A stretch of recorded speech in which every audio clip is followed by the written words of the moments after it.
이 시간 은혜 받으실 하나님의 말씀은 마태복음 13장 3절에서 8절입니다. 예수께서 비유로 여러 가지를 그들에게 말씀하여 이르시되 씨를 뿌리는 자가 뿌리러 나가서 뿌릴새 더러는 길가에 떨어짐에 새들이 와서 먹어버렸고 더러는 흙이 얕은 돌밭에 떨어짐에 흙이 깊지 아니하므로 곧 싹이 나오나 해가 돋은 후에 타서 뿌리가 없으므로 말랐고 더러는 가시떨기 위에 떨어짐에 가시가 자라서 기운을 막았고 더러는 좋은 땅에 떨어짐에 어떤 것은 100배, 어떤 것은 60배, 어떤 것은 30배의 결실을 하였느니라. 아멘.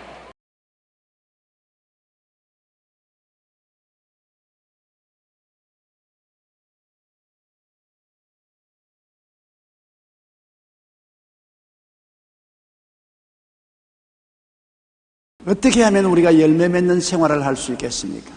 열매 맺는 가정, 열매 맺는 사업, 열매 맺는 인간관계, 모든 인생은 열매를 맺어야지. 열매 맺지 아니하면 소용이 없어요. 오늘 열매 맺는 삶에 관해서 말씀을 해드리고자 합니다. 어떤 얼빠진 사람이 씨를 뿌리러 나가서 씨를 길거리에다가 뿌리고 있습니다. 여러분, 그런 사람을 바라볼 때 얼빠진 사람이라고 하겠습니까? 도란 사람이라고 하겠습니까? 정신 나간 사람 아닙니까? 길거리에다가 씨를 뿌리고 있으니까 새들이 와서 다 먹어버렸습니다. 또 좀 모자란 사람은 밭을 갈아엎어 놔서 돌을 다 추려내고 부드러운 흙에 씨를 뿌려야 되는데 큰 돌멩이만 전부 골라내고 작은 돌멩이는 귀찮다고 그대로 내버려 두고 거기에다가 씨를 뿌리니까 빨리 싹이 나나 뿌리가 깊이 못 들어가니까 햇빛에 말라서 죽어버리고, 또 다른 게으른 사람은 가시능쿨이 우거진 곳에 그대로 내버려 놓고 씨를 쫙쫙 뿌려 놓으니까 가시 기운에 전부 씨가 녹아버리고 말았습니다. 그러나 현명한 사람은 옥토에다가 씨를 뿌렸습니다. 30배, 60배, 100배의 열매를 결실하여 행복한 삶을 살았었습니다. 오늘 우리는 이와 같이 옥토에 씨를 뿌릴 수 있는 사람이 되기 위해서 씨 뿌리는 사람 자체를 한번 분석해 봐야 되겠습니다. 첫째로 길거리에 씨를 뿌린 사람은 사명감이 없는 사람을 말하는 것입니다. 인생에 사명감이 없는 사람 말입니다. 인생에 사명감이 없다는 것은 삶의 목표가 없는 사람입니다. 어디를 향해서 뛰는지 자기도 모르고 남도 모릅니다. 목표 없는 삶을 사는 사람, 사명감이 없는 사람인 것입니다. 또 자기가 하는 일에 소명이 없습니다. 이 일을 위하여 나는 산다는 소명감이 있어야 되겠는데 자기 일에 대해서 아무런 소명감이 없는 사람입니다. 그리고 사명이 없는 사람은 끝까지 책임을 다하겠다는 의지가 없습니다. 하다가 어려우면 집에 치워버리고 말지 뭐 하는 그런 사람. 사명감이 없는 사람은 무엇을 하더라도 길거리에 씨를 뿌리는 것과 같은 것입니다.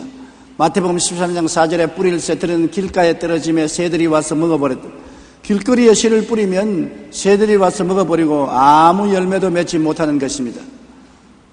중세 어느 수도원에서 수련을 하던 많은 수련자들이 수도원을 떠나갔습니다. 친구들이 못 가라고 허리를 잡고 말리고 수도원을 계속해서 지켜야지 떠나면 어떻게 하느냐. 수도원 생활은 금욕주의 생활이고 고통이 많기 때문에 줄줄이 떠나갑니다. 그래서 한 수도사가 원장에게 자치서 원장님, 제자들이 이렇게 수도원을 버리고 떠났는데 왜 수수방관하고 있습니까? 말려야죠. 원장이 가만히 있더니만 이런 이야기를 했습니다. 한 사냥꾼이 개를 데리고 토끼 사냥을 갔는데 개들 중에 한 마리가 토끼를 보고서 고함을 치고 쿵쿵 짖으면서 뛰어가니까 다른 개들은 토끼를 보지도 못하면서 전부 뒤따라서 짖고서 뛰어가다가 가시밭길을 만나고 바위길을 만나고 험한 길을 만나니까 그만 다 뿔뿔이 헤어지고 말았다. 그러나 토끼를 본 이 사냥개는 끝까지 토끼를 향해서 뛰어가서 결국 토끼를 잡았다. 인생의 목표를 가지고 사명을 가진 사람은 끝까지 일을 추구해서 완성을 하나 남이 다 하니까 나도 따라서 해보자고 목표도 없고 사명감 없이 뛰어가는 사람은 중도에 탈락하고 만다고 수도 원장이 말했다는 이야기를 읽어본 적이 있는 것입니다. 여러분, 인생을 살면서 사명감을 가진다는 것이 굉장히 중요합니다. 결혼 상담을 하기 위해서 저에게 찾아오는 사람들이 가끔 있습니다. 이런 사람을 사위로 삼으면 되겠습니까? 이러한 처녀를 며느리로 삼으면 되겠습니까? 그런 질문을 합니다. 가장 중요한 것은 사명감이 있는 남자, 사명감이 있는 여자를 택해야 된다는 것입니다. 가정을 이루겠다는 목표가 뚜렷하고 가정을 이루는 것이 내 소명이라는 것을 알고 책임을 질 줄 아는 사람이 되면은 그러한 사람은 훌륭한 신랑감이 되고 훌륭한 신부감이 됩니다만, 남이 다 장가가고 시집가니까 나도 따라서 가보자, 결과야 어떻게 될지 내가 책임질 거 있냐, 좋으면 좋고 안 좋으면 집어치워버리고, 그렇게 하는 사람은 사명감이 없기 때문에 절대로 성공적인 가정을 이룰 수 없고 좋은 남편, 좋은 아내가 될 수 없는 것입니다. 여러분, 사명감이 있는 사람이 되어야 모든 일에도 성공을 합니다. 회사에 직원으로 들어가더라도 사명감이 있는 사람은 그 회사를 훌륭하게 키우는데 일조를 해야 되겠다는 목표를 가지고 자기 마음을 다하고 뜻을 다하고 정성을 다하여 충성스럽게 끝까지 책임지고 일을 하기 때문에 그 회사에 큰 도움이 되므로 어려운 일이 있어도 가문이 안 당합니다. 그러나 그저 월급이나 받아먹고 일을 하든지 말든지 적당히 지나가겠다고 생각하는 사람은 눈에 띄거든요. 나중에 가문 대상이 되어서 회사가 어려워지면 곧장 가문되고 마는 것입니다. 우리는 인생을 살 때 사명감을 마음속에 품고 살아서 우리가 하는 일에 반드시 열매를 맺을 수 있어야만 되는 것입니다. 길거리에 뿌리는 씨를 뿌리는 사람처럼 목표도 없고 소명감도 없고 책임도 없이 사명감 없이 행하는 사람은 절대로 인생에 성공할 수 없는 것입니다. 많은 주의 종들이 복음을 증거하러 나와서 실패하는 이유는 사명감이 없기 때문인 것입니다. 예수를 믿고 주의 종이 되어서 나오면은 목표가 뚜렷해야 되는 것입니다. 내가 하나님을 위해서 어떠한 일을 해야 되겠다는 목표가 뚜렷하고 그 마음속에 그를 위해서 목숨을 바치는 헌신이 있고 충성이 있으면 목회에 성공할 수 있지만은 그냥 다 목사하니까 나도 한번 따라서 목사해보자고 목회 길로 나와서 목표도 없고 소명도 없고 책임감도 없이 목회하면은 목회자로서 실패하는 것입니다. 사도행전 20장 24절을 우리 다 같이 한번 읽어보십시다. 내가 달려갈 길과 주 예수께 받은 사명 곧 하나님의 은혜의 복음을 증언하는 일을 마치려 하면은 나의 생명조차 조금도 귀한 것으로 여기지 아니하노라. 이 사명감을 가진 바울 선생 말입니까? 달려갈 길을 분명히 압니다. 예수님을 전도하는 그 길을 분명히 알고 사명감이 뚜렷합니다. 그 사명감을 이루기 위해서는 목숨을 바쳐도 아깝지 않다는 그러한 헌신이 있습니다. 이러한 사람이 성공을 하는 것입니다. 바울 선생이 목회에 성공한 이유는 사명감이 투철했기 때문인 것입니다. 사명감이 투철한 회사원, 사명감이 투철한 사업가, 사명감이 투철한 남편과 아내, 이러한 사람들이 다 자기가 맡은 일에 훌륭한 성공을 가져올 수가 있는 것입니다. 두 번째는 충성심이 없는 사람이 씨를 뿌리면 아무것도 안 되는 것입니다. 마태복음 14장 5절로 6절에 보면 들어는 흙이 얕은 돌밭에 떨어짐에 흙이 깊지 아니하므로 곧 상이 나오나 해가 돋은 후에 타서 뿌리가 없으므로 말랐다.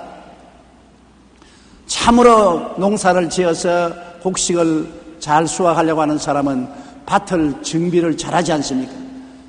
제주도에 가니까 전부 밭 주위에 돌담을 쌓아놨어요. 왜 저 돌담이 저렇게 많으니까 제주도의 땅은 전부 돌로 되어 있어 그 돌을 치우기가 곤란하기 때문에 돌담을 쌓아놓았다는 것입니다. 그래도 돌담을 쌓아놓고 적은 돌, 큰 돌을 다 옮겨놓고 부드러운 흙에 씨를 뿌려서 곡식을 결실하게 만들고 있는 것입니다. 여러분, 흙이 좋아야 곡식을 심어서 열매를 맺을 수 있지 흙이 나쁜데 곡식을 심어서 열매를 맺지 못합니다. 그렇기 때문에 흙을 다 정비하기 위해서 굵은 돌, 잔돌을 다 집어치워야 되는데 충성심이 없는 사람은 될 대로 되어라 대가 눈에 보이는 큰 돌만 옮겨놓고 적은 돌은 그대로 내버려놓고 씨를 뿌림으로 아무것도 안 되는 것입니다. 마음을 다하여 그 밭을 사랑하고 끝까지 돌보고 성실함으로 일을 해야 충성스러운 사람이 되는 것입니다. 우리 어릴 때 재미있는 일이 있었어요. 우리 집에 일꾼이 있었는데 일꾼이 상당히 기질이 강한 사람인데 아침에 일어나면 마당을 다 빗자루로 썰고 청소를 합니다. 그런데 언제나 눈에 보이는 곳은 청소를 잘하고 마루 밑이나 안 보이는 곳은 안 씁니다. 그래 하루는 할아버지가 불러서 꾸짖더라고. 야, 이 사람아, 눈에 보이는 데만 빗자루질을 하지 말고 눈에 안 보이는 마루 밑에나 구석도 썰으라고. 큰 일만 하지 말고 잔일도 좀 관심을 가지고 하라고. 예, 어르신 알았습니다.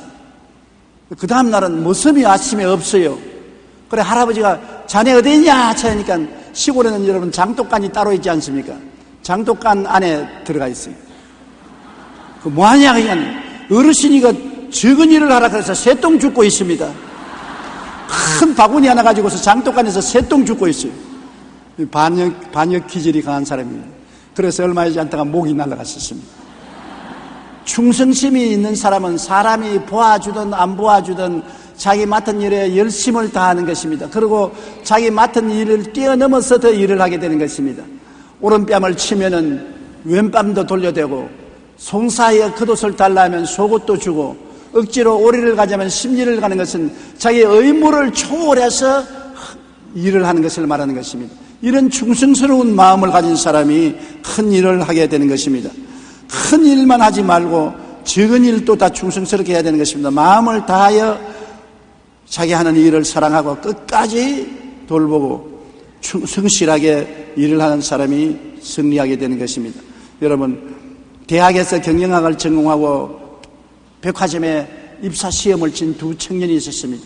대학에서 경영학을 전공했으니 청문회의 꿈을 품고 회사에 들어가서 경영의 일을 해야 되겠다고 많은 사람을 물리치고 합격을 했는데 회사에서 처음 시키는 일이 뭐냐면 엘리베이터에 손님 안내하는 역을 시켰었습니다. 대학을 졸업해서 엘리베이터에 손님들 타고 내리는 것을 돌보는 엘리베이터 매너를 만들어 놓으니까 한 사람은 사람을 대접을 해도 이렇게 나쁘게 대접할 수 있냐고 욕을 하고 나가버렸었습니다. 그런데 다른 사람은 엘리베이터에 손님 안내 역을 맡아서도 충성스럽게 엘리베이터에 손님을 모시고 또 내리게 하면서 손님들이 하는 이야기를 들었었습니다. 백화점에서 엘리베이터의 손님들은 물건에 대한 여러 가지 평가를 나는데 그 물건에 대한 평가를 자세히 들어서 굉장한 지식을 얻었습니다. 그래서 그는 아침 일찍 일어나서 저녁 늦게까지 엘리베이터에서 충성스럽게 일을 하니까 사장이 눈에 띄어서 이 사람을 과장, 국장, 그 다음에 높은 자리에 매니저까지 올라간 것입니다. 그리고 그가 매니저에 올라가서 열심히 일을 해서 그 백화점을 성공시키고 나중에는 백화점을 여러 개 세워서 백화점 왕이 되었는데 그 사람의 이름이 J.C. 페니인 것입니다. 그는 백화점 엘리베이터 안내원으로서 적은 일에 사용되었으나 원망하지 않고 충성했습니다. 누가 알아주든 못 알아주든 자기가 맡은 일에 충성을 다하니까 곧장 눈에 띄지요. 그러므로 적은 일에 충성하면 큰 일이 맺겨지게 되는 것입니다. 적은 일이라고 열심히 하지 않고 불평하면 큰 일도 못하는 것입니다. 고린도전서 4장 2절에 이런 말이 있습니다. 맡은 자들에게 구할 것은 충성이라고 말한 것입니다. 자기가 맡았으면 적고 큰 일 할 것 없이 끝까지 열심을 다하는지 아닌지 그것을 알아봐야 된다는 것입니다. 마태복음 25장 21절 다 같이 한번 읽어보십시다. 그 주인이 이르되 잘하였도다 착하고 충성된 종아 내가 적은 일에 충성하였으며 내가 많은 것을 내게 맡기리니 내 주인의 즐거움에 참여할지어다 하고 여기에 보십시오. 주님께서도 말하기를 적은 일에 충성을 하면 많은 일을 맡기게 되고 주인의 즐거움에 참여하게 한다는 것입니다. 적은 일을 맡겼다고 하찮은 일을 맡겼다고 불평을 하고 원망을 하고 충성을 다하지 아니하면 큰 일도 맡겨도 똑같이 못하게 되는 것입니다. 충성스러운 마음을 가진 사람은 밭에 씨를 뿌릴 때 큰 돌만 옮겨놓는 것이 아니라 작은 돌도 다 옮겨놓고 흙을 부드럽게 만들어서 씨를 뿌리는 사람이 충성스러운 사람인 것입니다. 이 세상에 오늘날 충성스러운 사람이 굉장히 부족한 때인 것입니다. 사람 눈에 띄면 열심히 일하고 눈에 띄지 않으면 게으름을 피우고 적은 일이라고 무시하고 멸시하고 천한 일이라고 안 하고 이렇게 함으로써 나라 경제가 발전되지 않습니다. 오늘날 어떤 큰 회사 노조들은 보니까 월급은 많이 받으면서 일은 자꾸 적게 하려는 것입니다. 일을 적게 하면 결국 회사가 망하게 되고, 망하게 되면 월급도 못 받게 되는 것입니다. 회사가 흥하게 되면 돈을 많이 벌게 되고, 많이 벌게 되면 돌아오는 월급도 많아질 수 있게 되는 것입니다. 자기 맡은 일에 충성을 다하면 결국 그것이 자기에게 30배, 60배, 100배로 돌아오게 되는데, 충성은 다하지 않고 수입만 올리려고 하면은 어리석은 자가 되고 마는 것입니다. 그렇기 때문에 주님께서는 씨 뿌리는 자가 씨를 뿌려서 거두기 위해서는 충성스러워야 된다고 말하고 있는 것입니다. 셋째로, 결실하는 사람은 헌신하는 사람이 되어야 된다는 것입니다. 마태복음 13장 7절에 들으는 가시 떨기 위해 떨어짐에 가시가 자라서 기운을 막았다고 하는 것입니다. 헌신이라는 것은 희생적으로 노력하는 것을 말하고, 전신전력을 다하는 것을 말하고, 끝까지 견디는 것을 말합니다. 탐욕이 무성해가지고서 게을러 빠져서 일은 안 하면서 열매는 거두려고 하기 때문에 안 되는 것입니다. 가시밭이 우거지도록 내버려 놓고 그 가시를 베고 뿌리를 뽑는 것이 싫어서 그곳에다가 씨를 뿌리는 것입니다. 이것은 헌신이 없는 사람을 말하는 것입니다. 헌신하지 않고 열매를 거둘 수 있는 일은 없는 것입니다. 가정도 부부간에 헌신을 해서 돌보아야 가정이 행복하게 되는 것이고, 사업도 사장이나 사원들이 다 헌신하고 희생을 해야 회사가 잘 되는 것이고, 나라도 국민들이 국가와 민족을 위해서 헌신하고 희생해야 나라가 잘 되는 것입니다. 그냥 가만히 내버려 놓고 일이 잘 된다고 생각하면 굉장히 오해를 하는 것입니다. 윌리엄 캐리라는 사람은 1793년 영국에서 인도로 선교사로 건너갔는데, 가자마자 5살밖에 안 되는 아들을 잃어버렸었습니다. 그 충격으로 그 아내는 정신병자가 되었었습니다. 그래도 그는 굴하지 아니하고 인도에서 복음을 전가한 후 7년이 지난 후에야 비로소 한 사람 예수교로 인도했었습니다. 그리고 그 이후에 40년 동안 휴가 없이 열심으로 복음을 전거했기 때문에 인도에 오늘날 그리스도의 복음이 전파될 수 있게 된 것입니다. 아도니람 저더슨은 미국의 제1호 해외 선교사로서 1814년에 미얀마로 갔습니다. 그곳에서 6살 된 아들을 잃어버리고 1년 반 동안에 감옥에 갇혀서 고생했으며 아내는 열병으로 죽었습니다. 그래도 정신적인 쇠약으로 고생하면서도 미얀마 복음화를 위하여 그 사명과 열정은 식지 않아서 5년 동안에 비로소 한 사람 예수교로 인도하는 성과를 얻은 것입니다. 보십시오. 열매를 거둔 데는 희생이 있어야 되지, 희생 없이 열매는 못 거둡니다. 로버트 모리슨은 중국으로 파송된 첫 개신교 선교사입니다. 중국에 도착한 그는 아내를 잃었고 그 후에 7년간의 노력 끝에 첫 회심자를 얻었습니다. 그는 중단 없이 복음 전도를 위하여 사역을 계속하여 중국을 복음화하는데 큰 기여를 했습니다. 오늘날 자기 희생 없이 열매를 거둘 수 없습니다. 게을러 빠져서 있으면서 우연히 열매를 거둔다는 것은 그것은 웃기는 소리인 것입니다. 그렇기 때문에 하나님께서 주신 사명이 생명보다 소중함으로 수많은 어려움에도 굴하지 않고 계속 전진해야 되는 것입니다. 그 결과로 오늘날 훌륭한 사업도 쓰게 되고 교회도 쓰게 되고 하늘나라도 왕성하게 되는 것입니다. 로마서 12장 1절로 11절 있는 말씀을 우리 한번 읽어보십시다. 형제들아, 내가 하나님의 모든 자비하심으로 너희를 권하노니 너희 몸을 하나님이 기뻐하시는 거룩한 산 제물로 드리라. 이는 너희가 드릴 영적 예배니라. 부지런하여 게으르지 말고 열심을 품고 주를 섬겨라. 하나님이 기뻐하시는 제물로 내놓아야, 희생을 해야 복이 오지, 희생의 제물이 없는 곳에 영광의 은총도 임하지 아니하는 것입니다. 요한복음 12장 24절에 하늘의 밀이 땅에 떨어져 죽지 아니하면 하늘 그대로 있고 죽으면 많은 열매를 맺느니라. 우리 주 예수께서 우리 인생들을 구원하기 위해서 이 땅에 오셔서 자기 몸을 죽였지 않습니까? 하늘 보좌를 버리고 영광을 떠나서 인간의 어린 아기로 태어나서 30년 동안 인간으로서의 모든 고통을 다 다하면서 살았고 30년에 헌신해서 3년 동안 복음을 전거하고 나중에 우리 죄를 대신 짊어지고 십자가에 몸짓고 피 흘려 죽으셔서 우리 죄를 청산했습니다. 여러분, 우리의 죄가 얼마나 크기 때문에 우리의 힘으로는 우리 죄값을 갚을 수가 없어요. 한 임금님이 자기 신하를 불러서 빚을 갚으라 했는데 빚이 너무 많아서 임금님에게 빚을 갚을 도리가 없으니까 임금님이 명령을 하기를 처자를 다 팔아서 빚을 갚으라. 그래서 이 사람이 자기는 처자를 다 팔고 자기를 팔아도 빚을 못 갚을 만치 빚을 졌기 때문에 임금님께 엎드려서 사죄를 하고 용서해달라고 하니 임금님이 불쌍히 여겨서 그 죄를 탕감해 주었었습니다. 그런데 죄를 탕감받고 어이하고 춤을 추며 나가다가 자기 친구를 만나는데 조그마한 빚을 지고 못 가는 친구를 멱살을 잡고 이놈아 빚 갚아라. 내가 시간만 주면 갚겠다. 그러니까 무슨 잔소리냐. 당장 갚아라. 당장은 갚을 돈이 없다니까 그를 감옥에 가져왔었습니다. 이를 본 다른 사람들이 임금님이 가서 임금님이 용서해 준 그 사람이 자기 친구의 적은 빚을 안 갚는다고 감옥에 가두었습니다. 임금님이 대노해서 불러서 너가 큰 빚을 갚아주었는데 그를 감사하게 생각하고 적은 빚진 친구의 빚을 용서하지 아니하고 감옥에 가두었다니 이놈을 잡아다가 감옥에 가두어서 빚을 다 갚을 때까지 그곳에 두라. 그렇게 명령했습니다. 여러분, 자기 빚을 못 갚는 사람 감옥에 갇혔으니 일도 못하니까 빚을 갚을 도리가 없고 빚은 자꾸 이자에 이자가 되니까 감옥에 얼마 동안 있어야 되냐? 영원히 감옥에 있어야 된다는 것입니다. 이 빚이 뭐냐? 죄값을 말하는 것입니다. 우리 죄값으로 하나님께서는 죄값을 청산하라고 하는데 우리 힘으로 죄값을 청산할 수 없어요. 죄값은 사망인데 우리가 청산 못합니다. 하나님이 탕감을 해주기를 원하시는데 우리가 하나님이 탕감을 받고 다른 사람의 죄의 빚을 용서해주고 다른 사람을 도와주지 아니하고 더 악하게 행하면 하나님이 우리의 죄의 빚을 갚으라고 말하면 우리의 죄의 빚을 우리가 못 갚으니까 죄가 죄를 낳고 죄가 죄를 낳고 죄가 죄를 낳고 영원히 죄를 갚지 못하고 지옥불에 탈 수밖에 없습니다. 우리의 죄는 갚을 수 없는 빚과 같은 것입니다. 의자에 이자를 물고 이자에 이자를 무는 것처럼 죄가 죄를 낳고 죄가 죄를 낳아서 우리 힘으로 죄를 청산할 수가 없어 한 사람도 자기 죄의 빚을 청산하고 구원받을 사람이 없습니다. 그렇기 때문에 죄의 빚을 갚아줄 자가 오신 것입니다.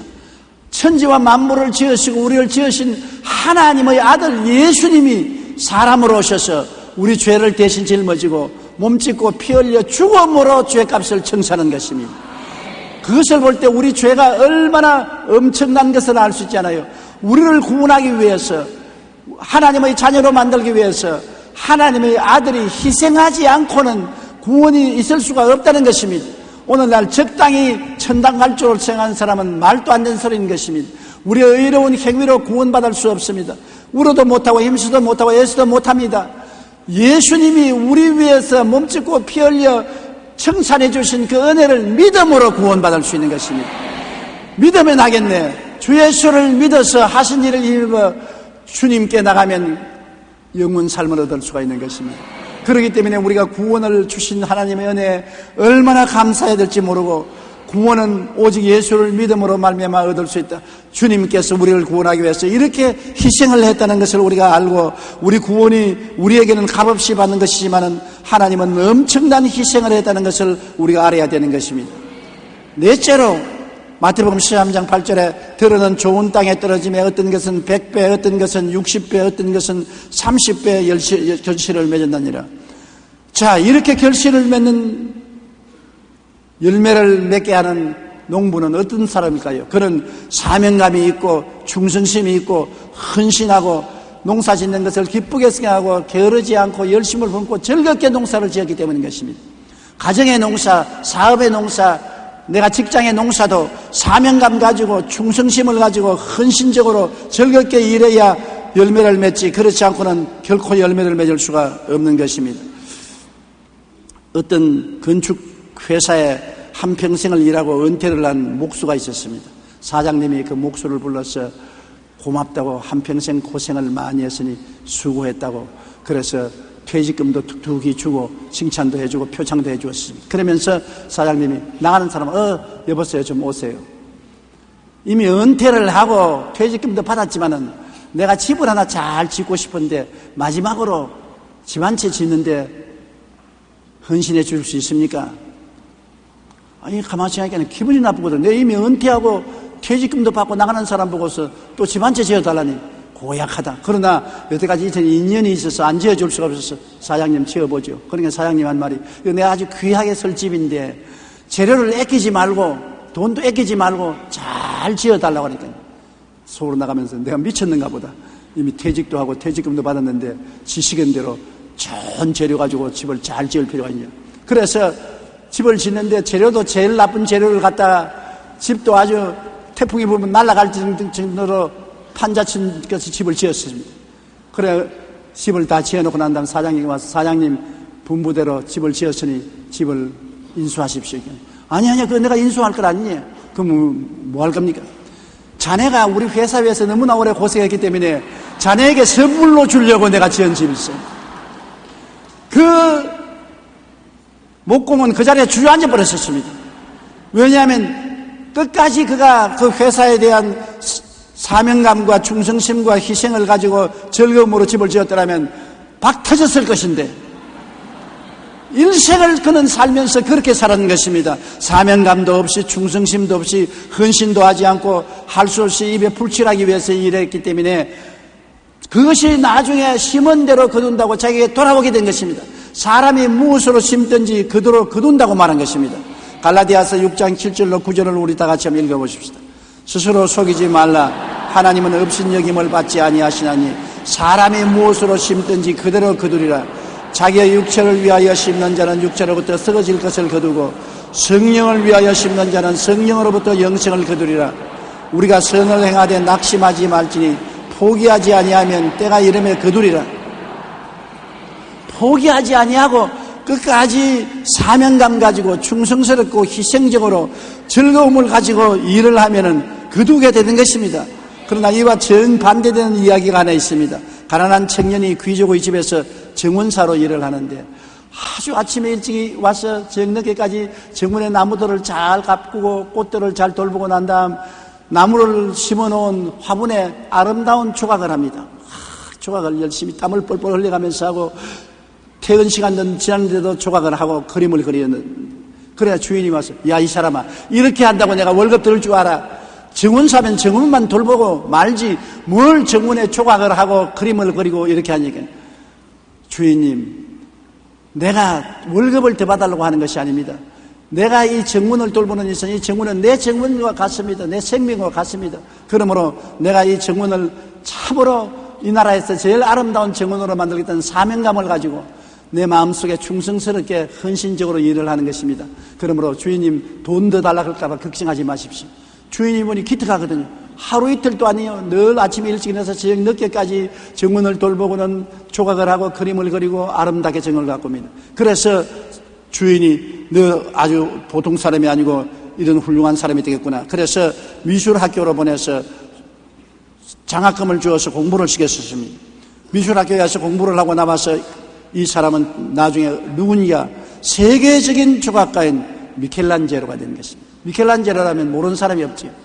그러면 이렇게 될 수 있는 것은 자신이 맡은 일에 기쁨으로 충성을 다할 때 귀한 열매를 맺을 수 있는 것입니다. 자기가 맡은 일에 자기 것이라고 생각하고 사명감을 가지고 나는 이 일을 위해서 부름을 받았다. 이 일을 이루고야 내가 사는 보람에 있던 사명감을 가지고 적고 큰 일을 끝까지 충성하고 희생적으로 봉사하며 즐거움을 가지고 일하면 성공하게 되는 것입니다. 오늘날 일의 성공과 실패는 그 사람의 지혜와 총명과 모략과 재능과 지식이 얼마나 많은 것보다도 사람 됨에 있는 것입니다. 사람이 되면 언제나 충성스러운 일꾼으로 좋은 결과를 맺을 수 있는 것입니다. 우리가 언제나 우리 가슴 속에 손을 얹고 생각해 볼 것은 내가 정말 사명감을 가지고 이 일을 하고 있느냐, 내가 충성스럽게 이 일을 돌보고 있느냐, 희생을 감내하고 하고 있느냐, 기쁨으로 하고 있느냐, 이 일에 대해서 대답할 수 있으면 이 사람은 좋은 농부로서 그가 뿌리는 씨앗은 열매를 맺고 큰 성과를 거둘 수 있게 되는 것입니다. 삶의 어떤 분야든지 열매 맺기 위해서는 반드시 자기가 맡은 일에 사명감과 충성심과 헌신과 즐거움이 있어야만 열매를 맺게 되는 것입니다. 이런 성품이 없으면 아무리 대학을 졸업하고 재주가 있고 기술이 있고 능력이 있어도 소용이 없습니다. 사람이 돼야지. 사람이 되지 않고는 직장인도 되지 않고 정치인도 될 수 없고 교역자도 될 수 없는 것입니다. 그러므로 여러분 사람을 볼 때 언제나 사명감과 충성심과 헌신과 마음의 기쁨을 가지고 긍정적으로 일을 하느냐인지 살펴보고 그러한 사람을 얻으면 천금을 얻은 것보다 낫습니다. 이러한 사람들이 모이면 모든 일을 성공적으로 이룰 수가 있게 되는 것입니다. 우리 하나님께서 찾으시는 하나님의 백성들도 이러한 분인 것입니다. 예수를 믿고 하나님을 섬기는 것이 내 사명인 줄 알아야 되는 것입니다. 내가 예수를 믿고 하나님을 섬기기 위해서 이 땅에 태어났다고 생각해야 되는 것입니다. 만일 이 일을 하지 않으면 내가 태어난 목적이 없다는 것을 생각하고 내 삶의 근본적인 목적이 주님을 섬기고 하나님을 영화롭게 하는 것이 나의 삶의 최고의 목적이요 나의 부르심이라는 것을 가지고 우리가 예수를 믿어야 되고, 우리는 예수를 믿을 때 충성스럽게 믿어야 되는 것은 사람이 볼 때 잘 믿고 사람이 안 볼 때 안 믿는 사람 되지 말고, 사람이 없을 때도 기도하고 있을 때도 기도하고 없을 때도 성경 읽고 있을 때도 성경 읽고, 사람이 보는 데만 전도하지 말고 사람이 안 봐도 전도하고, 사람이 보는 데만 헌금하지 말고 사람이 안 봐도 헌금하고, 끝까지 크고 적은 일에 충성을 다하는 성도들이 되어야 될 것인 것입니다. 그리고 헌신해야 돼요. 내게 손해가 오더라도, 내게 고생스럽더라도 희생을 하고 시간 내고 물질 내고 몸들여서 주님을 섬겨야 되고, 하나님 앞에 늘 마음의 기쁨을 가지고 찬미하고 감사하며 나가면 하나님이 그러한 사람을 들어서 이 세상에서 복을 줄 뿐 아니라 천당까지 맡기는 것입니다. 적은 일에 충성한 자는 큰 일도 맡겨주는 것입니다. 그래야 주님께서 30배, 60배, 100배의 열매를 맺는 귀한 역사를 우리 통해서 나타낼 수가 있는 것입니다. 우리 고개 숙여 기도드리겠습니다. 사랑이 많으신 우리 아버지 하나님, 우리가 주님의 태감을 받고 주님의 예정을 입어서 하늘나라 백성이 되었는데, 우리 하늘나라에서 사명감을 갖고 하나님께 충성을 다하여 섬기고 헌신하여 희생적으로 봉사하며 마음의 긍정적인 기쁨을 가지고 주님 앞에 생활하게 도와주시옵소서. 우리가 무엇을 하든지 사명감과 충성심과 헌신과 긍정적인 즐거움을 잊지 않고 하여 열매를 맺는 우리들이 다 되게 도와주시옵소서. 예수님 이름으로 기도드리옵나이다. 아멘.